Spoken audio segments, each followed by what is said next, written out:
Manipulators throw temper tantrums like a toddler. Very few people get to witness the temper tantrum that a manipulative person will throw. The people who tend to see this are their primary victim, the partner, the parents, the children. If it's a boss, it's going to be the employees, often the employees that are paid the best, because they're not just paid for their job, they're paid to endure this type of abuse. Those are the hard questions we have to ask sometimes. Is this paycheck worth it? Is this job title worth it? Is it ever really worth it to endure abuse? And we each have a different system, a different experience, a different psychology. We each have to evaluate the messiness of this human experience and condition. Very few situations are perfect. Humans are messy people. Humans may lash out at each other. Humans will show each other their bad behavior.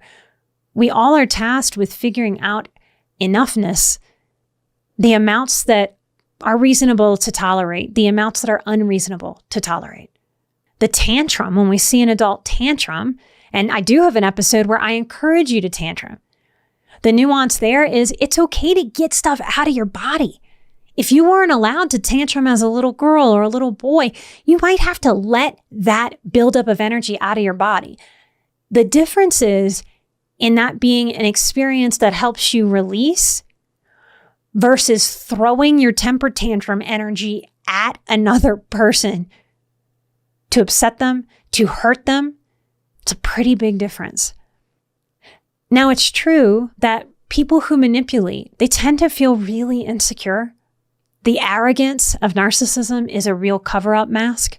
Now, there's no true narcissist on the planet that's going to admit to me that they feel super empty on the inside, that they feel very insecure. It's why they work so hard to present as the most secure, most together person so often. And you might have, I certainly have, proper empathy here for narcissists, for manipulators, for game players, because it's not a great life to damage your relationships with gameplay. It's not a great life to move through the preciousness of this one life that we each get and primarily play games just because we didn't know how to feel safe enough to live without those games. This truth of narcissism is very, very sad. It's often why the currency between narcissists and people, narcissists and family members, is money and gifts. This is so that vulnerability is not the currency. It's also a way to control. A toddler is a lovely human who, age appropriately, is selfish. And I know we don't think of toddlers this way because they're so sweet and they're so cute. But psychologically, I'm going to make the argument that small children, they're kind of low empathy for their parents because they haven't developed it yet. If they're upset, they don't care how tired mama is. Don't even have a concept of it. If they scream for 48 hours and that mom is so raw, that dad is so raw, that child doesn't have the development yet to consider another, to go, oh, geez, maybe I should take a deep breath because mom seems really worn out. That child is biologically programmed to be developmentally selfish. This is how small children survived. They would just scream and scream and scream till someone tended to them. That's a survival mechanism. In healthy development, we grow up and out of that kind of self-preservation selfishness that makes us arrogant or superior to others.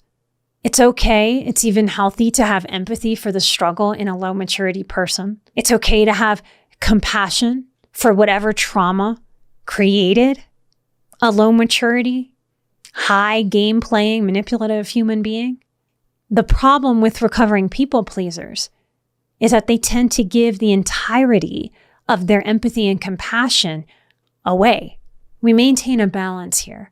It's important to own that it's your job to not give away all of your compassion, all of your empathy, and all of your understanding outwardly.